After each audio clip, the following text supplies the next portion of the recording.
So picture this. It's the year 632. The Prophet Muhammad has just passed away, and this shockwave of grief and confusion just rips through the entire Muslim community. I mean, the one leader who had birthed them all together was suddenly gone. And in that moment of pure chaos, nobody knew what was going to happen next.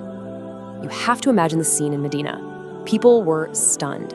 Some of the most powerful figures, like Umar ibn al-Khattab, were in such denial that they actually drew their swords, insisting the Prophet couldn't possibly be gone. It was into this utter turmoil that Abu Bakr stepped up. And with these words, he did something incredible. He grounded everyone, reminding them that their faith wasn't just in a man, but in God. It was exactly what they needed to hear. Now, Abu Bakr's time as leader, or caliph, only lasted for about 2 years. But wow, were they 2 of the most consequential years in history. To really get a handle on the impact he had, we're going to break it down into the 4 huge challenges he stared down. First, solving the crisis of who would lead. Second, reunifying an Arabia that was falling apart. Third, taking on the global superpowers of the day. And finally, preserving the Quran for all time. All right, so let's dive right in with that first immediate crisis. The Prophet was gone. Who was going to lead? This wasn't just some political question. The answer would literally shape the entire future of Islam. And right away, in this critical moment, you get 2 main points of view, which eventually lead to the 2 main branches of Islam we know today. So on the one hand, you have the Sunni perspective. The belief here is that the Prophet left the decision up to the community, and they chose Abu Bakr through consultation.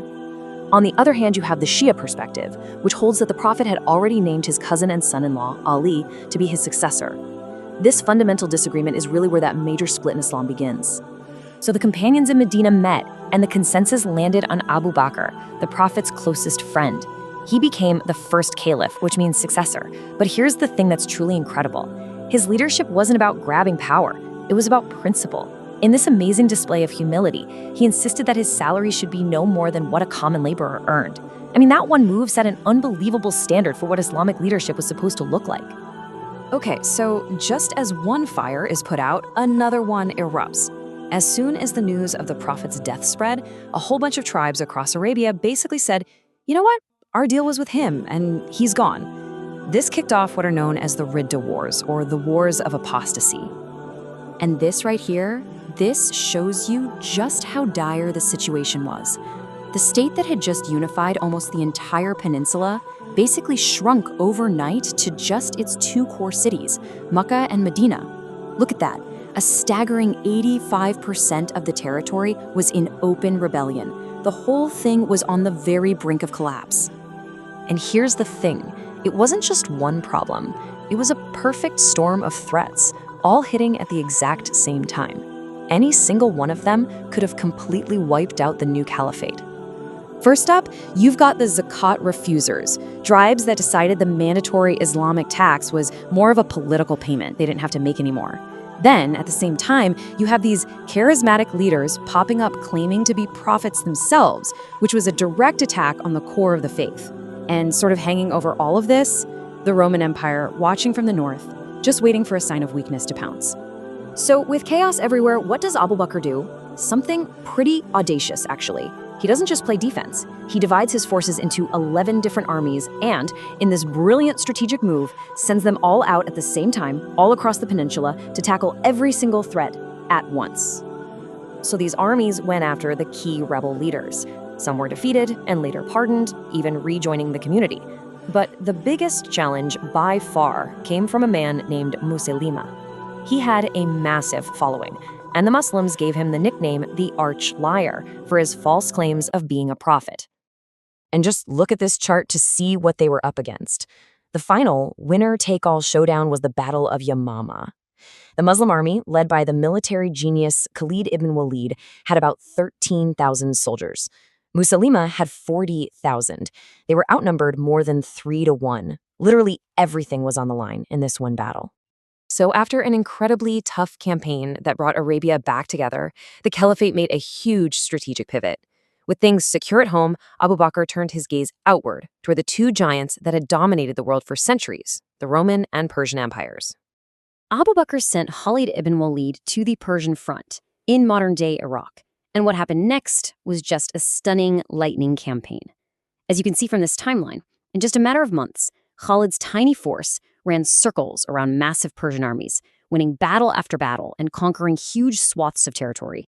So you're probably wondering, how on earth do they pull this off? Well, Khalid was a tactical genius. One of his signature moves was the feigned retreat. He'd make it look like his army was running away, baiting the bigger, slower Persian army into a chaotic chase.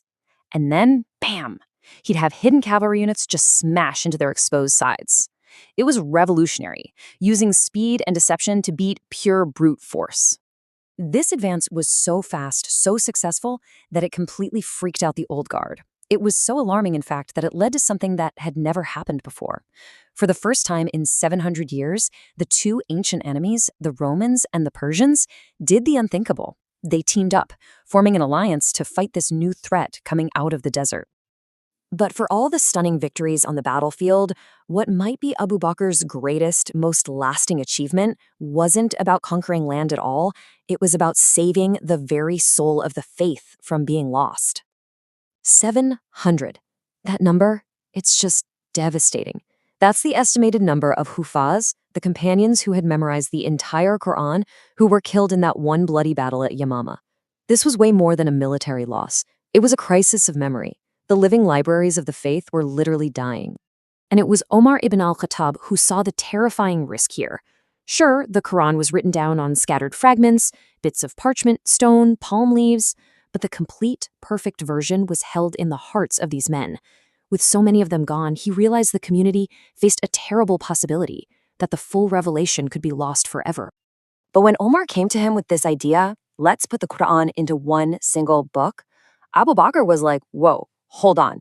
His whole approach was to follow the Prophet's example. And since the Prophet hadn't done this in his lifetime, Abu Bakr was really worried that this would be an innovation, a step too far. It was a huge, uncharted religious decision. Thankfully, Omar was persistent, and he convinced him. And the process Abu Bakr then set up was unbelievably strict. It wasn't good enough for someone to just recite a verse from memory. No, that recitation had to be matched with a written piece from the Prophet's time, and it had to be confirmed by at least 2 other people who had heard it directly from the Prophet themselves. And so through all this painstaking work, all those scattered pieces and living memories were brought together into one single verified master copy known as the Mushaf. This project, which Abu Bakr started and saw through, is what ensured the Quran would be preserved, unified, and passed down perfectly through the ages. So when you just step back and look at the whole picture, it's breathtaking what he accomplished. In just 2 years, look at this list. He solved a succession crisis, reunified a broken Arabia, defeated false prophets, launched campaigns against 2 superpowers, and preserved the sacred text. He didn't just manage a crisis, he forged order directly out of chaos. When Abu Bakr passed away, his successor Omar said these words, pretty much acknowledging the impossible standard he now had to live up to. Abu Bakr's rule wasn't just about survival. It was about laying the bedrock of a civilization. And that really leaves us with a powerful question, one that's just as real today as it was then. When you're faced with total chaos and the threat of collapse, what does it take for a leader not just to survive, but to build something that lasts for centuries?